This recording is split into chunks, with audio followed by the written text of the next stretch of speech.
Good morning to you all. हम लोग discuss कर रहे थे डेमोक्रेसी को, और डेमोक्रेसी पर यह हमारी चर्चा लंबी चल। लास्ट क्लास में हमने पिक किया था क्लास 9th की एनसीईआरटी जो पॉलिटिकल साइंस की है, उसका जो पहला चैप्टर है लोकतंत्र क्यों, लोकतंत्र क्या और लोकतंत्र कैसे। यह लोकतंत्र क्यों, और अब तक जिन चीज़ों को हमने डिस्कस किया, अगर उसको हम समराइज करें तो हमने कहा था कि लोकतंत्र जो है 3 पिलर डेमोक्रेसी के। नंबर 1 पार्टिसिपेशन, प्रतिनिधित्व। नंबर 1 रिप्रेजेंटेशन, प्रतिनिधित्व। नंबर 2 पार्टिसिपेशन, भागीदारी। एंड नंबर 3 उसको आप अकाउंटेबिलिटी कह लें, रेस्पॉन्सिवनेस कह लें, रेस्पॉन्सिबिलिटी कह लें, उत्तरदायित्व एवं जवाबदेही। और इसी के कंटेक्स्ट में, इन्हीं 3 बिंदुओं के कंटेक्स्ट में लोकतंत्र को हम डिफाइन भी करेंगे और लोकतंत्र की विशेषताओं पर चर्चा भी की जानी चाहिए। इसी क्रम में जब हमारी चर्चा हो रही थी, तो अपनी चर्चा के क्रम में हमने अब्राहम लिंकन के द्वारा जो लोकतंत्र की परिभाषा दी गई है, जो मोस्ट पॉपुलर डेफिनेशन है, हमने उसकी भी चर्चा की थी। और चर्चा करते हुए कहा कि democracy is governance of the people, by the people and for the people. जनता का, जनता के लिए और जनता के द्वारा किया गया शासन। इसी क्रम में जब चर्चा चल रही थी, तो हमने कहा था कि आखिर वे कौन सी चीजें हैं जो लोकतंत्र को अन्य शासन व्यवस्थाओं से अलग करती। और नंबर 2, हो सकता है कोई शासन देखने में लोकतांत्रिक लग रहा हो, लेकिन बेसिकली वह शासन अलोकतांत्रिक। अगर इसके कंटेक्स्ट में देखें तो पहला फर्क जो है, जो अन्य शासन व्यवस्थाओं से लोकतंत्र को अलग करता है, वह है शासन में लोगों की भागीदारी, शासन में नागरिकों की भागीदारी। और मेरी जब चर्चा आपके साथ चल रही थी, तो मैंने डिस्कस किया था कि पीपुल्स पार्टिसिपेशन जो हो सकता है वो डायरेक्ट भी हो सकता है, और पीपुल्स पार्टिसिपेशन जो हो सकता है वह इनडायरेक्ट भी हो सकता है। दोनों संभावनाएं अपनी जगहों पर है, ठीक है। दूसरा फीचर अगर हम कहें, वह है कि जो डेमोक्रेटिक सेटअप होगा, decision making authority democratic setup में इलेक्टेड रिप्रेजेंटेटिव में होगी। अर्थात अंतिम फैसला लेने का अधिकार निर्वाचित प्रतिनिधियों को होगा। नंबर 2 नहीं, ऐसा नहीं है। इसका मतलब यह है कि निर्वाचित प्रतिनिधि जो होंगे वो अल्टीमेट ऑथोरिटी होंगे। उनकी अकाउंटेबिलिटी संसद के प्रति होगी, जनता के प्रति होगी, ना कि किसी अन्य अथॉरिटी के प्रति उनकी अकाउंटेबिलिटी। तीसरी बात जो हमने कही थी कि डेमोक्रेसी की जो विशिष्ट पहचान है, स्पेसिफिक फीचर है, वह क्या है? फ्री एंड फेयर इलेक्शन, स्वतंत्र एवं निष्पक्ष निर्वाचन। और जब हम स्वतंत्र और निष्पक्ष निर्वाचन की बात कर रहे हैं, तो उसी में हम लेवल प्लेइंग फील्ड की भी बात करेंगे, समान राजनीतिक अवसर। अगर लेवल प्लेइंग फील्ड नहीं है तो डेमोक्रेसी पर क्वेश्चन मार्क लगेगा। जब हम फ्री एंड फेयर इलेक्शन की बात करते नहीं, तो फ्री एंड फेयर इलेक्शन का ही एक एसेंशियल कंपोनेंट है अवेलेबिलिटी ऑफ अल्टरनेटिव्स, विकल्पों की उपलब्धता हो।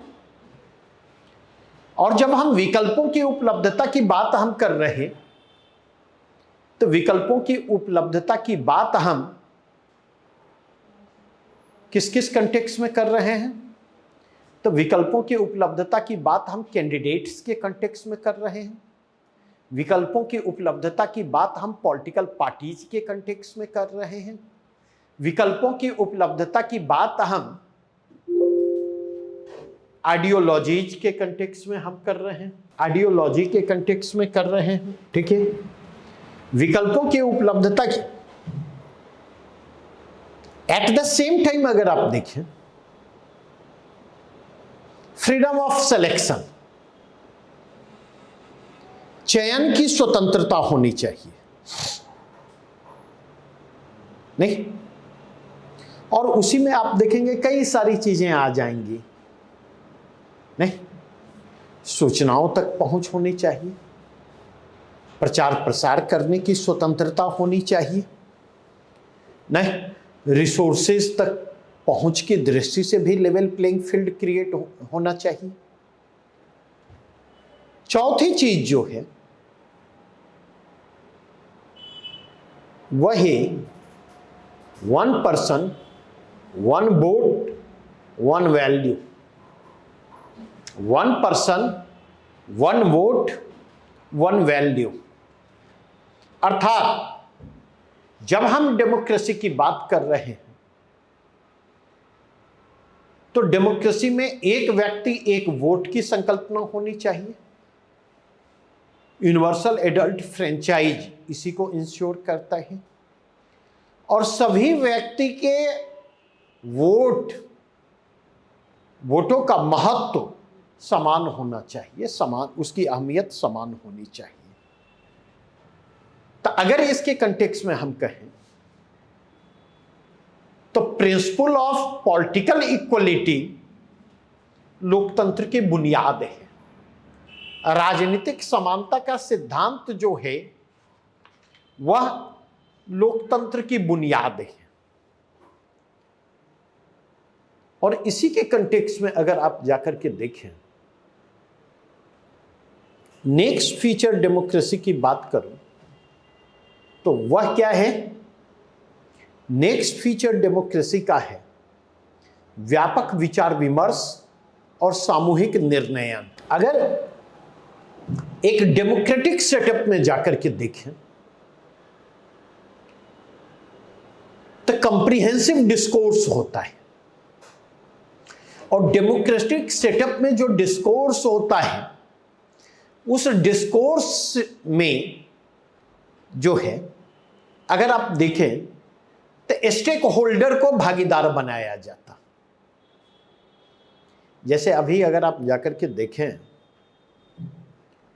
कलकत्ता का मसला, कलकत्ता में डॉक्टर के रेप और मर्डर का मसला जो है अभी जोर पकड़े हुए है, नहीं? लगातार इस बात की मांग की जा रही है कि हत्यारों को इमीडिएट फांसी की सजा दी जाए, नहीं? और अभी गलती से भी आप सोशल मीडिया पर चले जाएं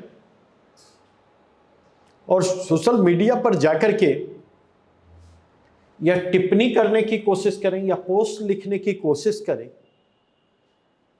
कि मैं जो है रेप एक्यूज्ड के लिए, बलात्कार के जिम्मेवार लोगों के लिए फांसी की सजा का विरोध करता हूं,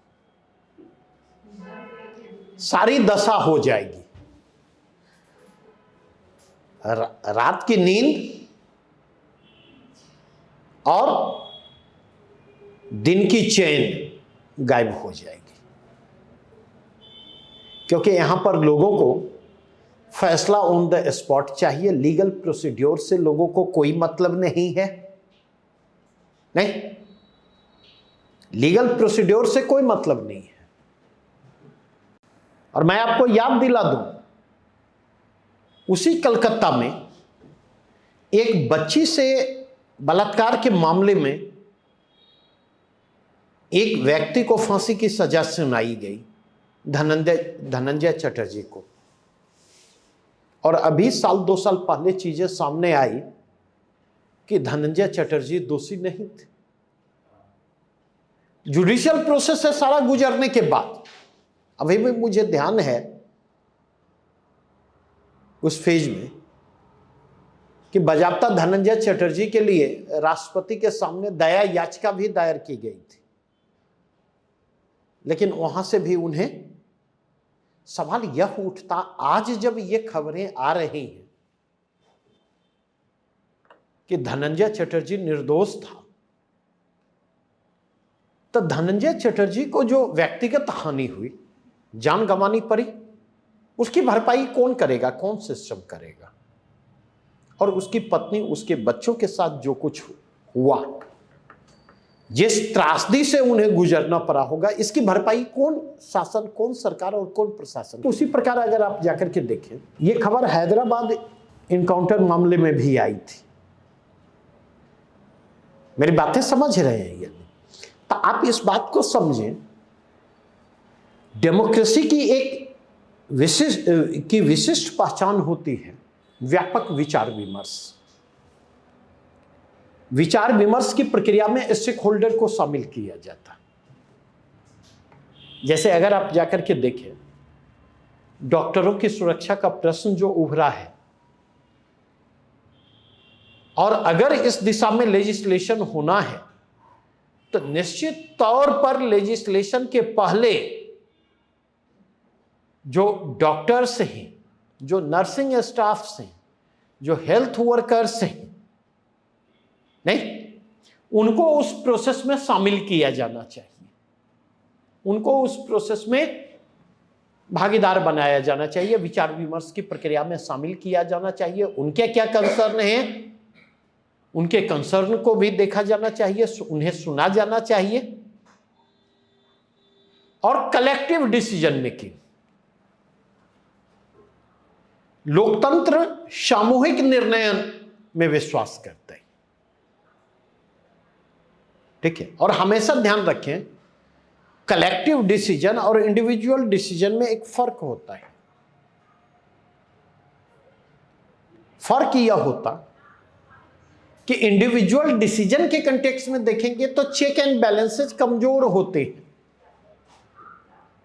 नहीं, अगर मुझे कोई निर्णय लेना हो, नहीं, तो मैं वह निर्णय सोच विचार कर भी ले सकता, 10 लोगों से सलाह लेकर के भी ले सकता हूं, और मैं वह निर्णय आर्बिट्ररली भी ले सकता हूं, मनमाने तरीके से भी ले सकता। बातें समझ में आ रही हैं? नहीं, तो यह इंडिविजुअल के विजडम पर डिपेंड करता है कि वह किस तरीके से निर्णय लेता और उसका निर्णय कितना सही होगा। लेकिन कलेक्टिव डिसीजन मेकिंग में देखें, सामूहिक निर्णयन जो होता, तो सामूहिक निर्णयन में आप देखेंगे निर्णय के सही या गलत होने की संभावना क्या होती है? निर्णय के सही और गलत होने की संभावना, सही होने की संभावना कंपैरेटिवली ज्यादा होती, गलत होने की संभावना कंपैरेटिवली कम होती।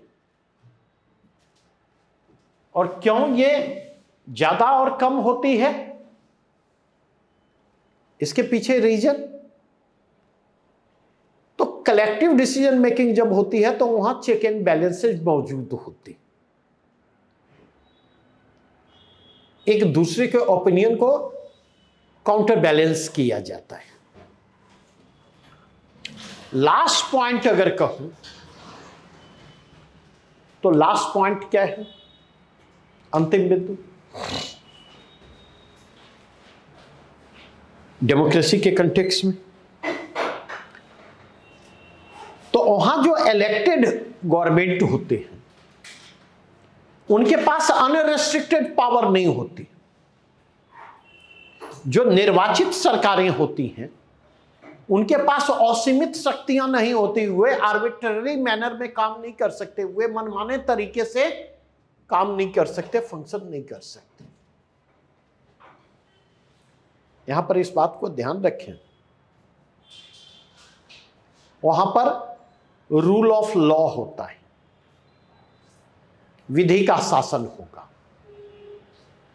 नहीं, वहां पर विधान और संविधान इलेक्टेड गवर्नमेंट की शक्ति को क्या करेंगे? मर्यादित करेंगे, रेस्ट्रिक्ट करेंगे, रेगुलेट करेंगे। अगेन अगर आप जाकर के देखें, लोकतंत्र की एक और विशेषता है, वह क्या है?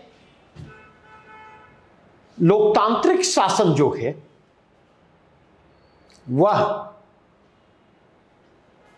लोगों के प्रति संवेदनशील होता, उनके अधिकारों के प्रति संवेदनशील होता है। यह रेस्पॉन्सिव होता है पीपुल्स के प्रति, रेस्पॉन्सिव होता है उनके राइट्स के प्रति। इस चीज को समझिएगा। मुस्कान म्यूट कर ले। तो मैं ये कह रहा था, अगर आप देखें लोकतंत्र से इतर जितनी शासन व्यवस्थाएं हैं वे लोगों के प्रति और उनके अधिकारों के प्रति सेंसिटिव हो भी सकती हैं, नहीं भी हो सकती, कंसर्न्ड हो भी सकते हैं, नहीं भी हो सकते।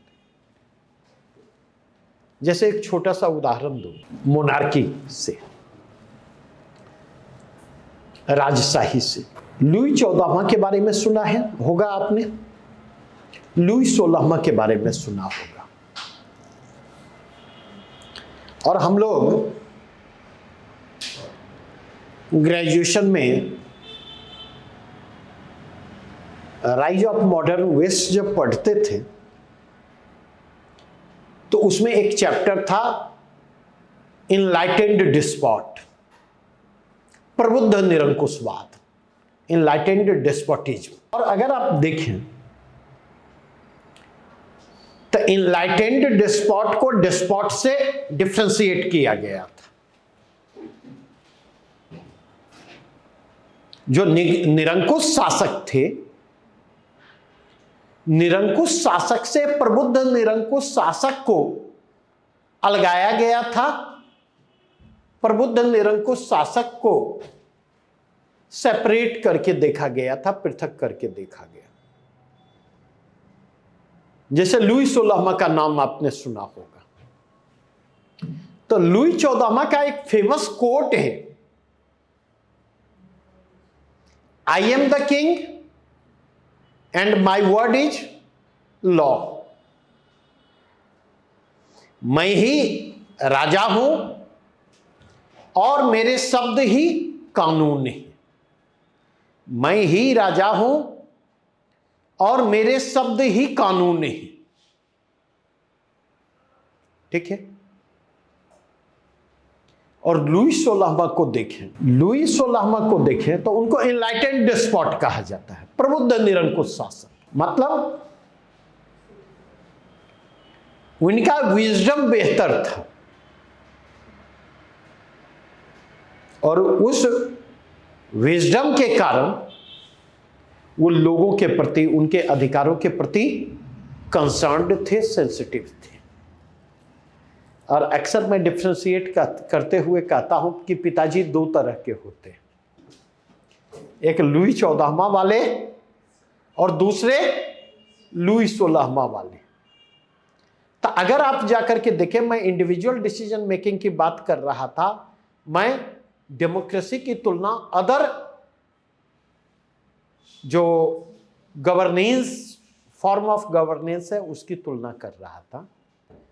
चाहे मोनार्की की बात कर ले या अदर फॉर्म की बात कर ले, नहीं, मोनार्क कितना अच्छा होगा या कितना खराब होगा या किस पर निर्भर करता है?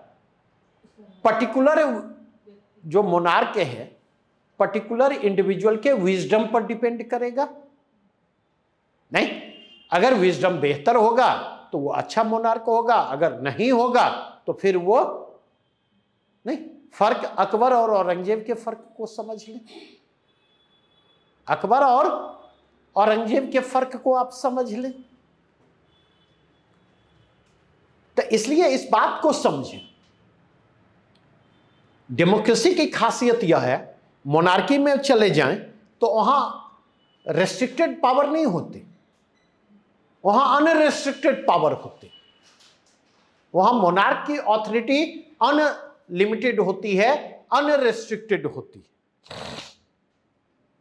लेकिन अगर आप जाकर के देखें, डेमोक्रेसी में जाकर के देखेंगे तो यहां पर रेस्ट्रिक्टेड पावर होता है, अनरेस्ट्रिक्टेड पावर नहीं होता, अनलिमिटेड पावर नहीं होता। और एक और चीज ध्यान रखें, अक्सर मैं कोट करता हूं,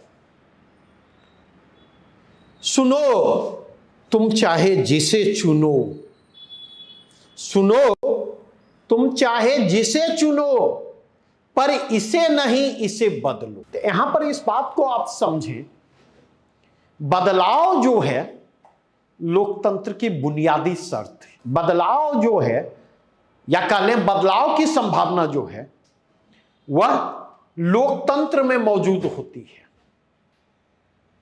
और कहीं ना कहीं अगर आप देखें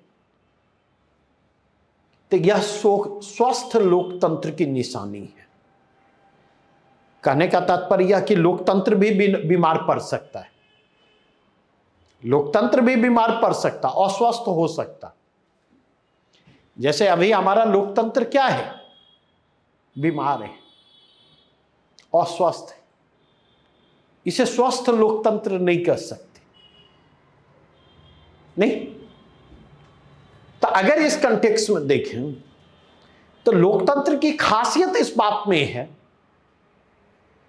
कि यहां पर शासन जनता के अधीन होता, समय समय पर शासन को पब्लिक मैंडेट हासिल करने की कोशिश करनी होती, जनादेश हासिल करने के लिए जनता के बीच जाना पड़ता है, और जनता अगर चाहे तो उस मैंडेट को वापस ले सकती है। जनता अगर चाहे तो उस मैंडेट को वापस ले सकती है। जैसे अगर लोकसभा चुनाव 2024 के कंटेक्स्ट में आप देखें तो मैं कहना चाहूंगा, अभी एक फ्रेज हमने यूज किया, इंडियन डेमोक्रेसी हेल्दी डेमोक्रेसी का उदाहरण नहीं है, यह अनहेल्दी डेमोक्रेसी का उदाहरण है। क्योंकि इंडियन डेमोक्रेसी में अगर हम देखें तो अनहेल्दी प्रैक्टिसेज जो हैं जारी हैं, और बहुतेरे अनहेल्दी प्रैक्टिसेज आपको इंडियन डेमोक्रेसी में दिख जाएंगे, नहीं। जैसे एक अगर देखें, मैंने कहा था ना, फ्री एंड फेयर इलेक्शन लोकतंत्र की बुनियादी शर्त है। और फ्री एंड फेयर इलेक्शन की बात करते हुए हमने कहा था लेवल प्लेइंग फील्ड का होना। लेवल प्लेइंग फील्ड उम्मीदवारों के बीच होने चाहिए, लेवल प्लेइंग फील्ड राजनीतिक दलों के बीच होने चाहिए। बिना इस लेवल प्लेइंग फील्ड के हेल्दी डेमोक्रेसी के डेवलप होने की अपेक्षा नहीं की जा सकती। अब अगर इसके कंटेक्स्ट में आप जाकर के देखें, नहीं,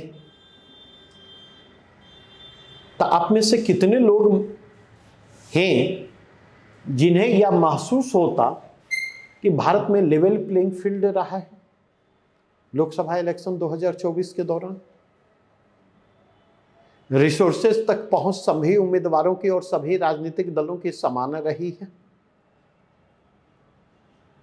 कितने लोगों को लगता है कि मीडिया में जो स्पेस मिला है, समान स्पेस मिला है?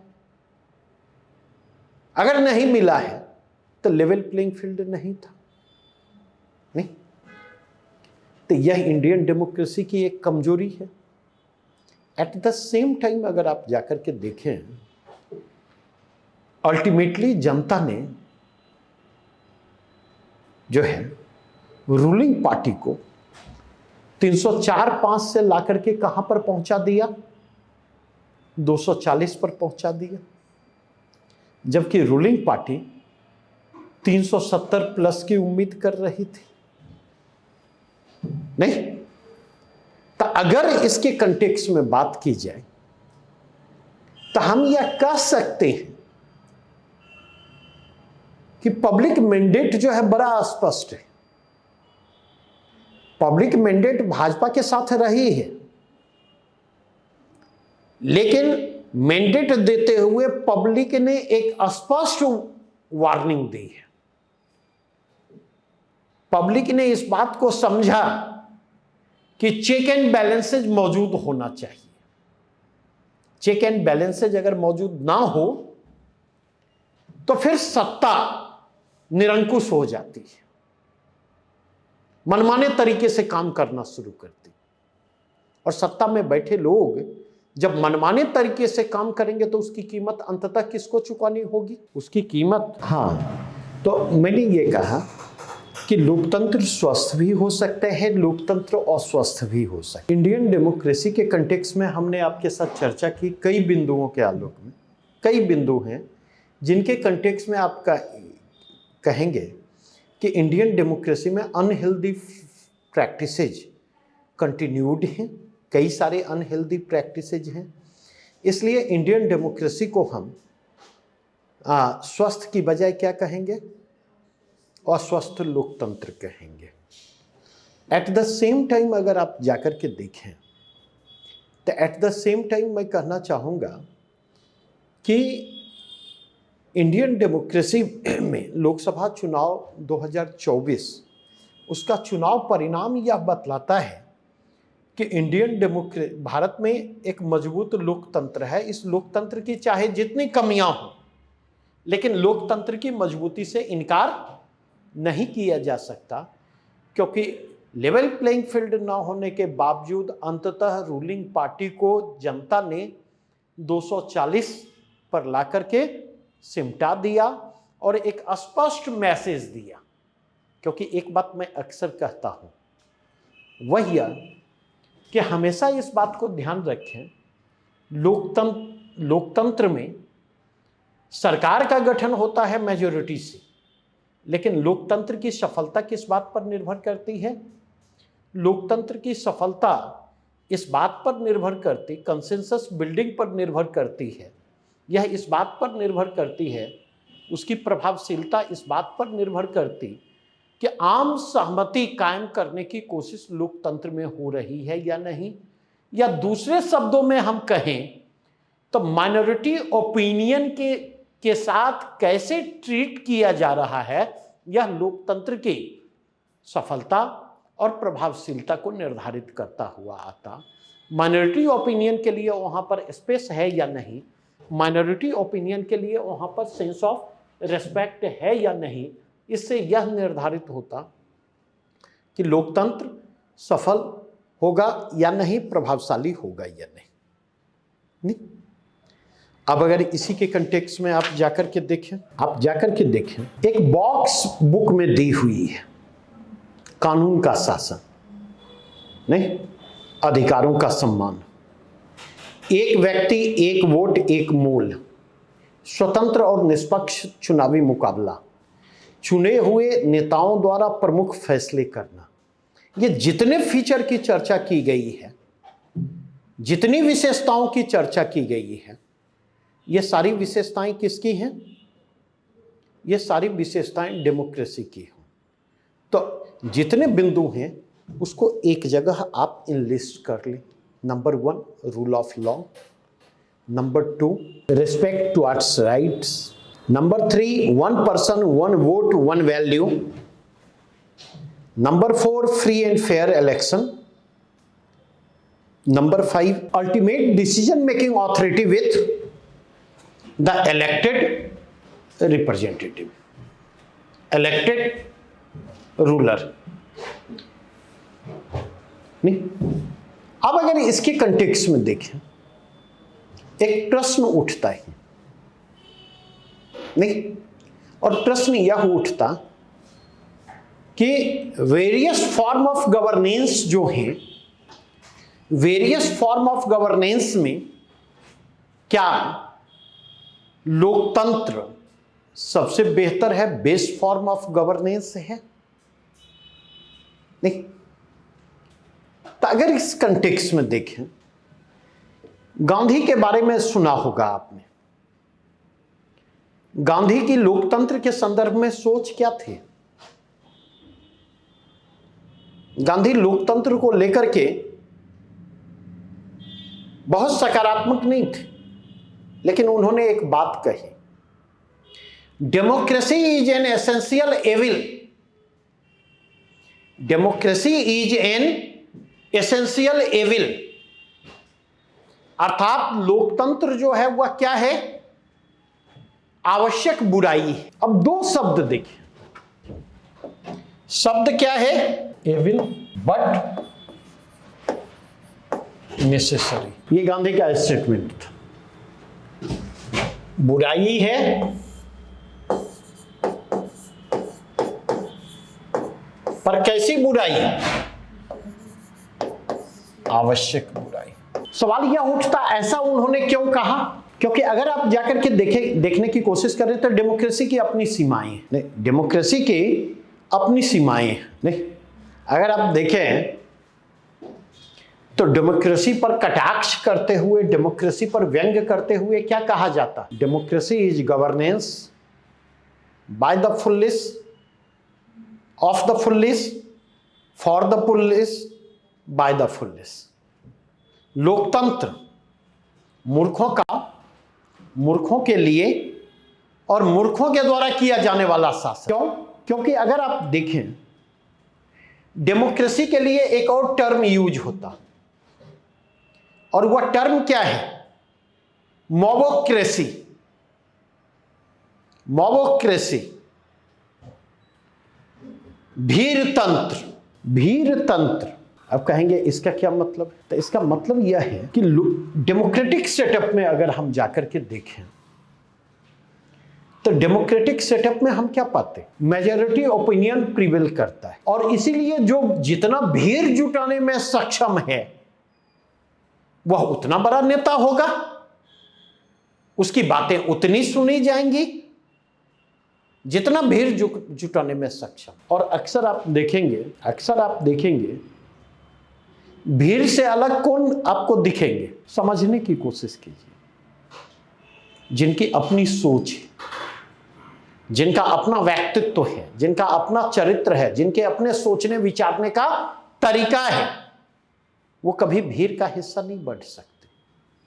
या दूसरे शब्दों में कहें तो जिनके पास स्पाइनल कॉर्ड है, जिनके पास रीढ़ की हड्डी है, वो भीड़ में तब्दील नहीं हो सकता। और हमेशा इस बात को ध्यान रखें, दूसरे शब्दों में कहें तो रीढ़ विहीन लोग ही भीड़ में तब्दील होते, स्पाइनलेस लोग जो हैं, जिनके पास स्पाइनल कॉर्ड नहीं है।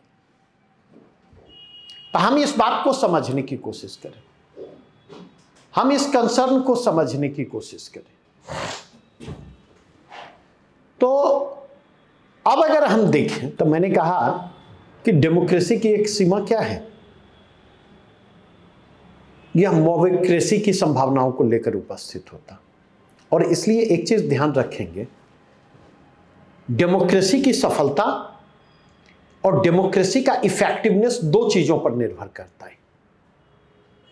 लोकतंत्र की सफलता और लोकतंत्र की प्रभावशीलता दो चीजों पर निर्भर करती है। नंबर 1, अवेयर सिटीजन, नागरिक जागरूक है या नहीं है, वो सोचने, समझने, विचारने और सही निर्णय लेने में सक्षम है या नहीं है, इस पर लोकतंत्र निर्भर करेगा। लोकतंत्र की सफलता निर्भर करेगी, लोकतंत्र की प्रभावशीलता निर्भर करेगी। आई नहीं है लाइट क्या?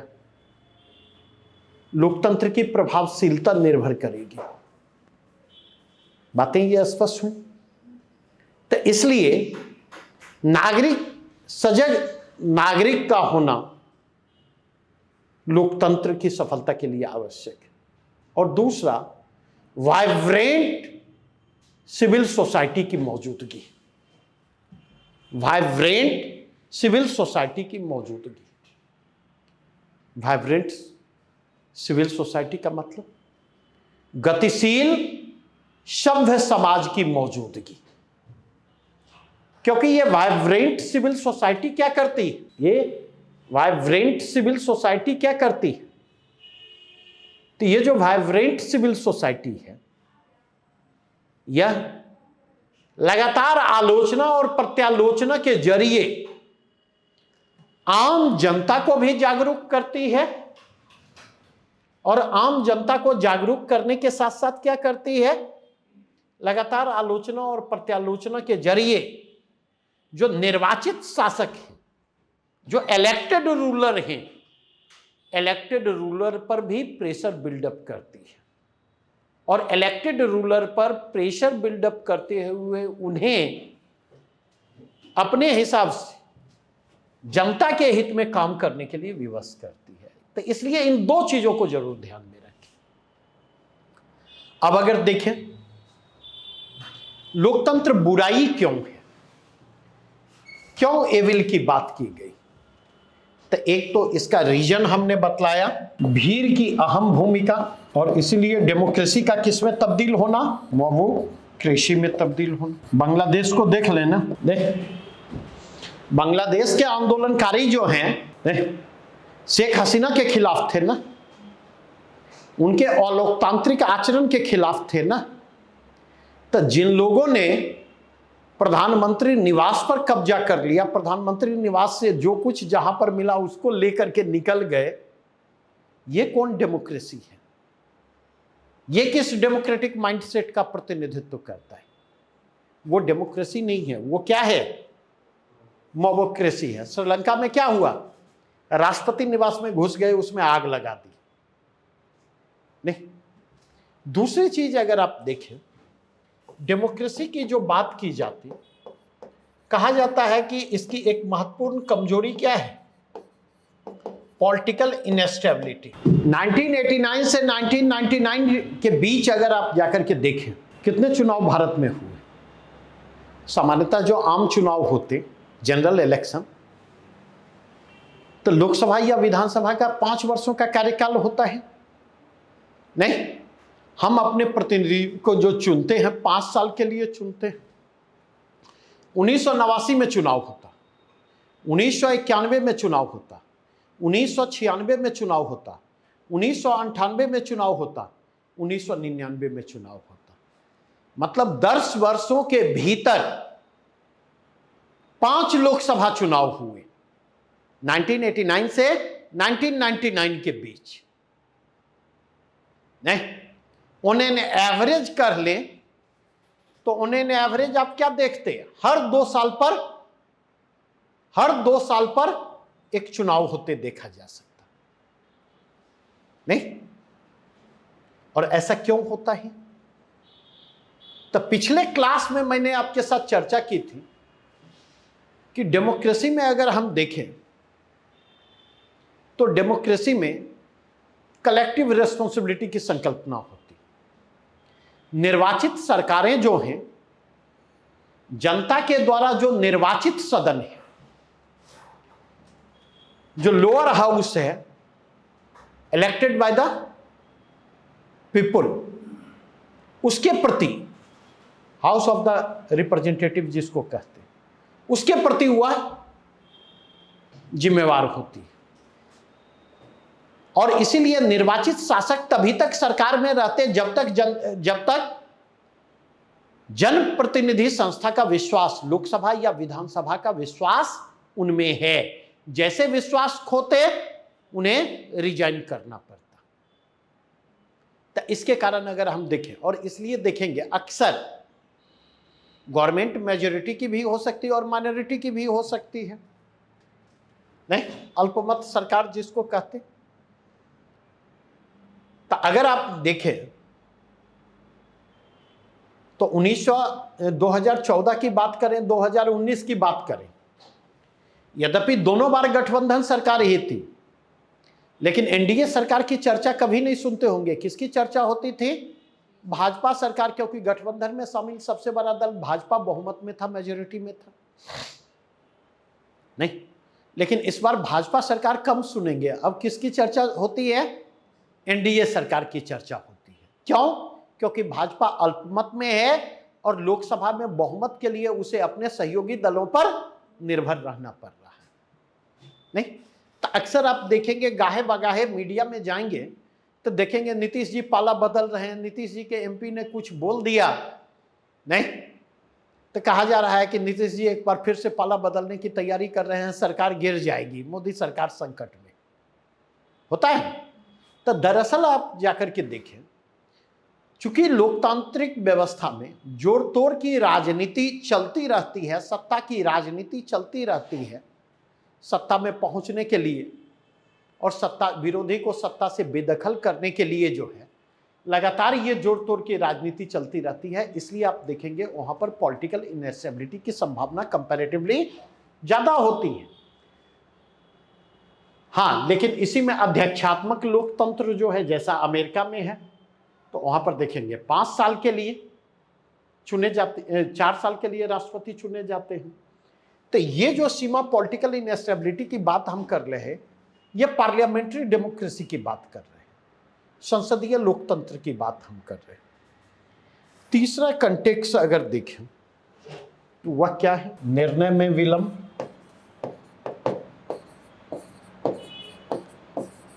अब अगर इसके कंटेक्स्ट में जाकर के देखें, चूंकि डेमोक्रेसी में कलेक्टिव डिसीजन मेकिंग की बात की जाती है नहीं, और इसीलिए अगर आप देखें डिफरेंसेज को, जो डिफरेंसेज हैं, डिफरेंसेज का रिजोल्यूशन भी महत्वपूर्ण हो जाता है।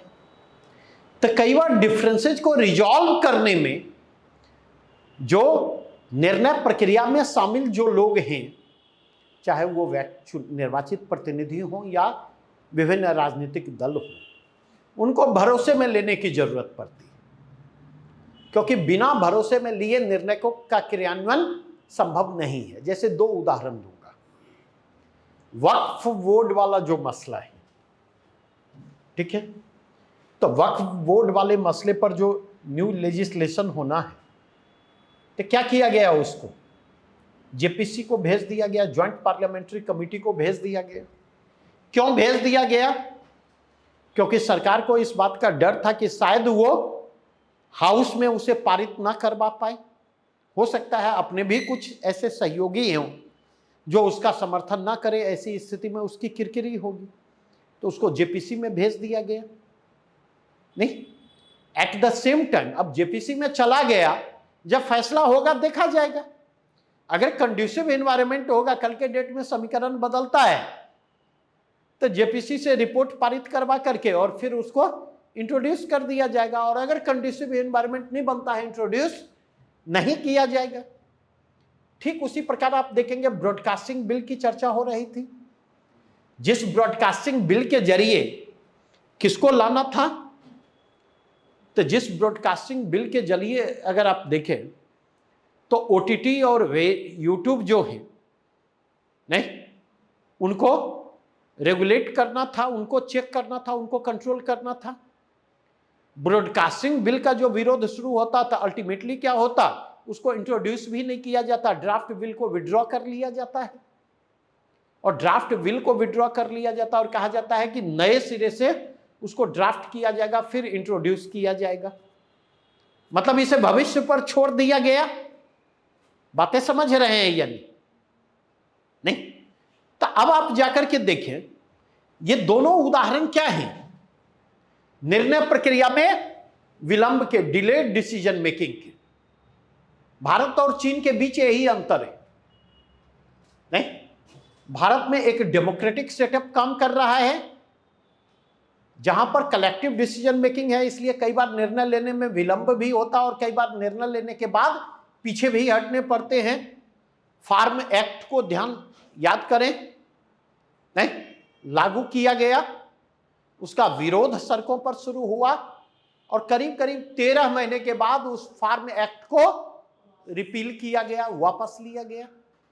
बातें समझे या नहीं? तो इसके कारण अगर आप जाकर के देखें तो इसलिए आप देखेंगे निर्णय में विलंब भी होता है और कई बार नीतिगत अस्पष्टता की स्थिति भी होती है। एम्बिग्यूअस डिसीजन या एम्बिग्यूटी इन डिसीजन। अगेन अगर हम जाकर के देखें, ठीक है, कई बार अगर आप जाकर के देखें तो कई बार आप देखेंगे जो निर्वाचित सरकारें होती, चूंकि तात्कालिकता का दबाव ज्यादा होता, पीपुल्स ओपिनियन कई बार ज्यादा चीजों को प्रभावित करता है, इसलिए कई बार खराब फैसले भी लिए जाते, ठीक है, क्योंकि अगर इस कंटेक्स्ट में देखें, निर्वाचित प्रतिनिधियों का विजडम, आज हमारे वस्त्र उद्योग मंत्री कौन है? नाम ध्यान है? कौन? गिरिराज सिंह जी। क्या बांग्लादेश के अल्पसंख्यकों के प्रति हुए जितने चिंतित दिखाई पड़ते, भारतीय अल्पसंख्यकों के प्रति हुए उतने चिंतित दिखाई पड़ते? एक और बांग्लादेशी अल्पसंख्यकों के प्रति चिंतित होना, उनके प्रति सहानुभूति संवेदना, और दूसरी ओर भारत के भीतर देखें तो उनकी पूरी की पूरी राजनीति अल्पसंख्यकों के खिलाफ जाती है। अल्पसंख्यकों के खिलाफ घृणा, द्वेष, उसको समय समय पर वो एक्सप्रेस करते हुए आते। तो हम इस बात को समझे, हम जिस रिप्रेजेंटेटिव को चुनते हैं, क्या ये सोच विचार करके चुनते हैं, उसके विजडम को ध्यान में रख करके चुनते हैं क्या? पिछले 3 चुनावों से देखें, पिछले 3 चुनावों की बात कर रहा, आप देखें जनता किसको चुनती है। किसी भी लोकसभा क्षेत्र में चले जाए, किसी राज्य विधानसभा क्षेत्र में चले जाइए, किसी भी विधानसभाओं में चुनावों में चले जाइए, जनता एक ही व्यक्ति को जानती है, नरेंद्र मोदी। वोट उन्हीं के नाम पर होते, या तो उनके समर्थन के नाम पर होते हैं या उनके विरोध के नाम पर होते हैं, यही होता है। तो सवाल यह है कि जब जनता अपने प्रतिनिधियों को चुन रही है, प्रतिनिधियों को चुनते वक्त उनके इंटेलेक्ट, उनके विजडम, उनके आइडियाज, उनकी सोच, उनके विचार, उनके विजन को आधार नहीं बनाती, जब इसको आधार नहीं बनाया जाएगा, तो आप मुझे ये बतलाइए, ऐसे निर्वाचित प्रतिनिधि जब संसद में पहुंचेंगे तो क्या वे अपने दायित्वों के निर्वाह में सक्षम होंगे, समर्थ होंगे? और क्या वे व्यापक सामाजिक हित में सही निर्णय ले पाने में सक्षम होंगे? बातें समझ रहे हैं? नहीं। अगेन अगर इसके कंटेक्स्ट में देखें तो अगला बिंदु क्या उभर करके आता? खर्चीला चुनाव। और इसके कारण अगर आप देखें, हमेशा ध्यान रखें, जब भी पॉलिटिकल करप्शन की बात होती है, जहां पर भी पॉलिटिकल करप्शन की बात हो, ठीक है, अगर पॉलिटिकल करप्शन को लेकर के हम गंभीर हैं, सरकार गंभीर है, तो सबसे पहले उसे क्या करना होगा? इलेक्शन रिफॉर्म की दिशा में पहल करनी होगी। नहीं, बिना चुनाव सुधारों की प्रक्रिया को आगे बढ़ाए बिना पॉलिटिकल करप्शन को चेक करना संभव नहीं।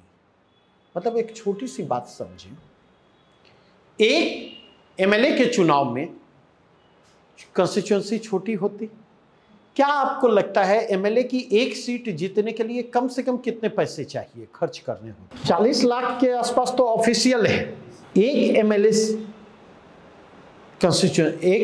एमएलए सीट जीतने के लिए, एमएलए के रूप में निर्वाचित होने के लिए, या एक विधानसभा क्षेत्र में जो कैंडिडेट कंटेस्ट कर रहे होते हैं, तो जो सीरियस कैंडिडेट होते वो 2 भी हो सकते, वो 3 भी हो सकते।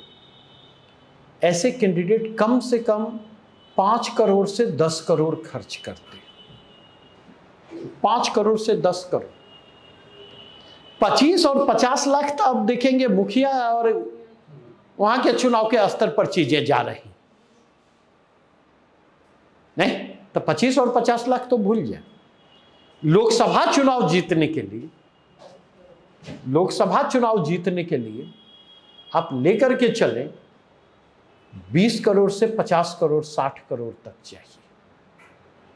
पप्पू यादव जी के बारे में कहा जाता कि उन्होंने करीब करीब 30 करोड़ रुपया खर्च किया। तो सवाल यह उठता, अगर चुनाव प्रक्रिया इतनी खर्चीली होगी और इतना खर्च करके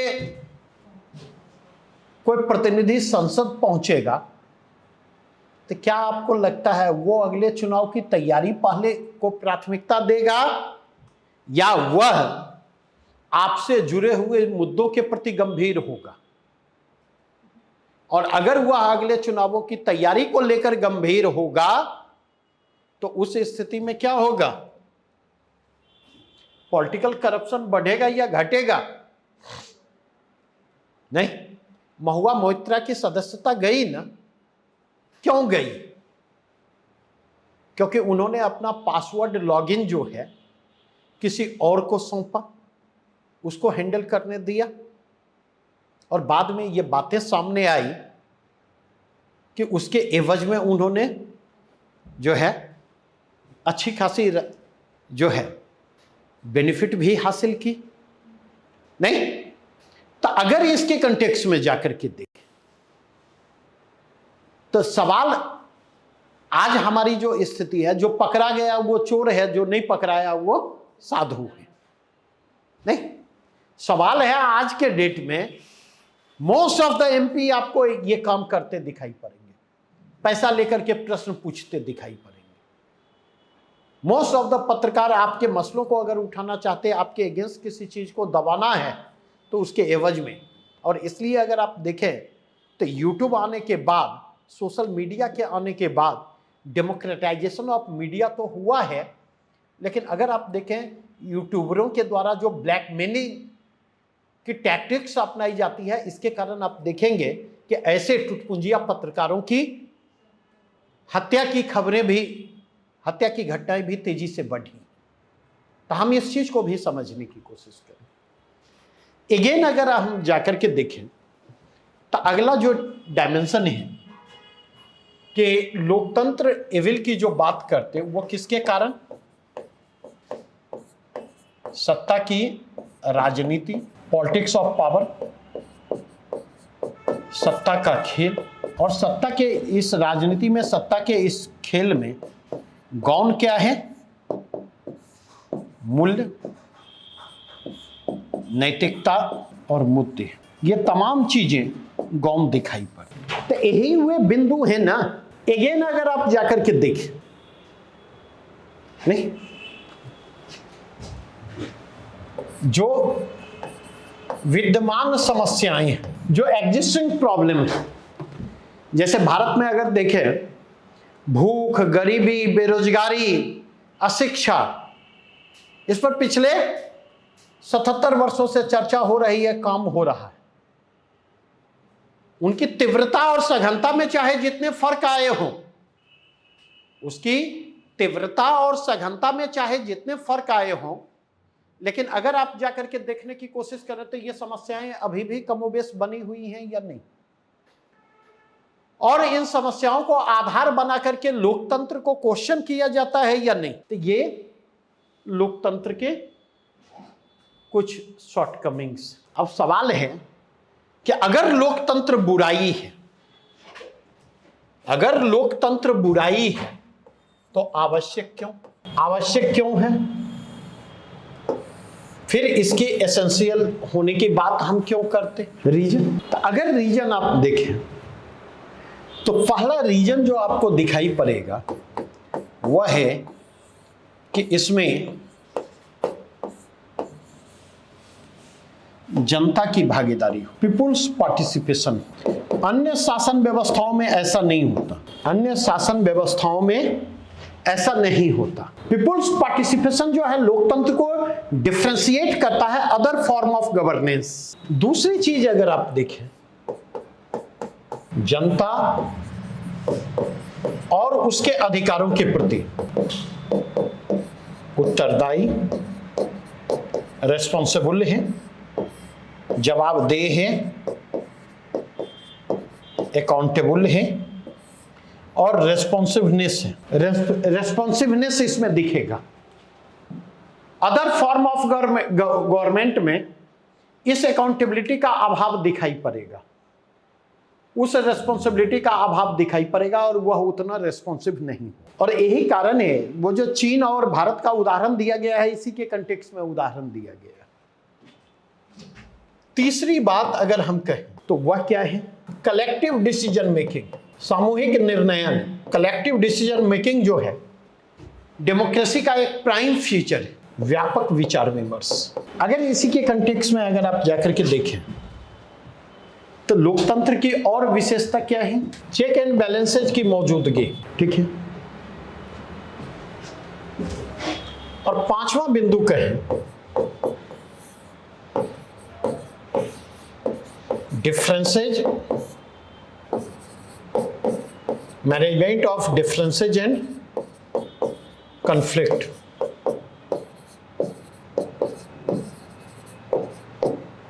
तो कैसे कन्फ्लिक्ट मैनेजमेंट यहाँ पर इनफ्लैक्ट मतलब जो है इफेक्टिवली होता है, इस पर विस्तार से चर्चा आज नहीं कल करेंगे, जब 10th की एनसीईआरटी सत्ता में साझेदारी के चैप्टर को कल हम डिस्कस करेंगे।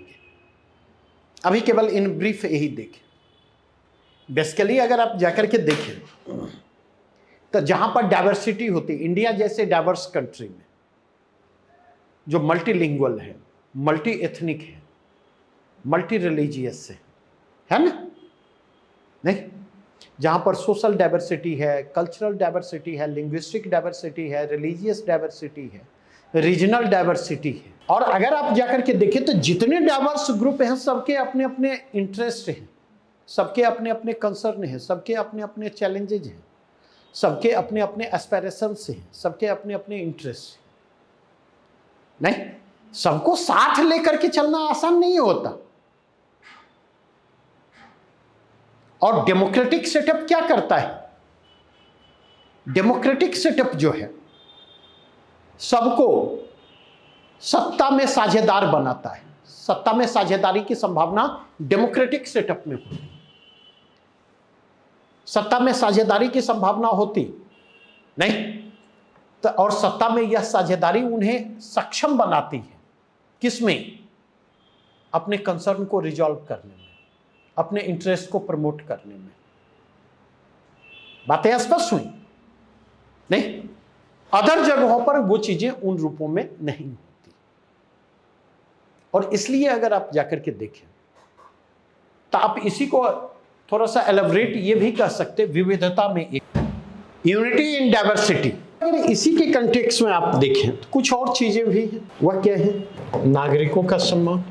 लोकतंत्र में शासन और नागरिक का जो रिश्ता होता वह उसको इग्नोर करने की स्थिति में नहीं होता। नागरिकों की हैसियत जो है, यहां पर नागरिकों की हैसियत बेहतर होती। और एक और कंटेक्स्ट देखें, वह क्या है? तो अगर आप जाकर के देखें तो लोकतंत्र में गलती सुधारने के अवसर होते हैं। और गलती सुधारने के अवसर दो कंटेक्स्ट इसके, सरकार को बदलने के scope of change of regime, और दूसरा अगर आप देखें चेंज द रिजिम, और दूसरा अगर यहां पर आकर के देखें तो गलती सुधारने के अवसर होते जन आंदोलन के जरिए, जन आंदोलन के स्कोप होते। सरकार ने किसानों से पूछे बिना निर्णय लिया, सरकार के निर्णय के खिलाफ किसान सड़कों पर उतरे, सरकार ने उनके आंदोलनों को दबाने की कोशिश की, लेकिन किसान मजबूती के साथ डटे रहे। और अगर आप देखेंगे तो जब 2015 की बात कर रहा, 15-16 की, जब लैंड एक्विजिशन एक्ट में अमेंडमेंट को लेकर के सरकार ने पहल की, किसान सड़कों पर आए और अंततः किसानों की मांगों के आगे सरकार को झुकना पड़ा। एट द सेम टाइम 2020 में फार्म रिफॉर्म बिल लाया गया, नहीं, कॉन्ट्रैक्ट फार्मिंग से रिलेटेड, एसेंशियल कमोडिटी एक्ट में अमेंडमेंट से रिलेटेड, और एग्रीकल्चरल मार्केटिंग से रिलेटेड। किसान उसके खिलाफ सड़कों पर आए, नहीं, सड़कों पर आए, लगातार 13 महीने तक दबाने की कोशिश हुई। यूपी का चुनाव करीब आने लगा, और यूपी का चुनाव करीब आने लगा तो यह दबाव निर्मित हुआ कि अगर हमने इसको रिजॉल्व नहीं किया तो यूपी का चुनाव लूज कर सकते हैं। अल्टीमेटली जो है उसको विड्रॉ करना पड़ा। बातें समझ में आई या नहीं? तो गलती सुधारने के अवसर वहां पर लोकतांत्रिक व्यवस्था में, लोकतांत्रिक सेटअप में मौजूद होते। ठीक है? तो ये जो कंटेक्स्ट है, अब डेमोक्रेसी की जितनी चर्चा हमने अभी आपके साथ की, डेमोक्रेसी की इस चर्चा का संबंध किससे जाकर जुड़ता? एक लिमिटेड कंटेक्स्ट में जब हम डेमोक्रेसी की बात करते, डेमोक्रेसी की हम जब पॉलिटिकल कंटेक्स्ट में बात करते, इतनी बातें स्पष्ट हुई। डेमोक्रेसी का अगर आप देखें तो एक लार्जर कंटेक्स्ट भी है।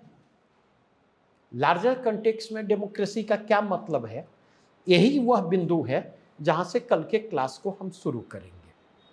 ठीक है, तो 9th वाली एनसीईआरटी के पहले चैप्टर में लोकतंत्र का बृहत्तर अर्थ जो है, एक उसको पढ़ लेंगे। ठीक है, दूसरा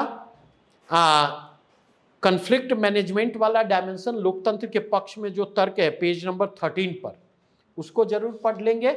और क्लास 10 की जो एनसीईआरटी है उसमें सत्ता में साझेदारी चैप्टर को पढ़ करके आएंगे। तो कल हम वाइडर पर्सपेक्टिव में डेमोक्रेसी का क्या मतलब होता, डेमोक्रेटिक सोसाइटी की जब हम बात करते तो क्या मतलब होता है, और डेमोक्रेसी की सफलता या असफलता, डेमोक्रेसी की प्रभावशीलता किस तरह से उस पर निर्भर करती है, इस पर हम कल चर्चा करेंगे। ठीक है, आज के लिए इतना ही। Thank you.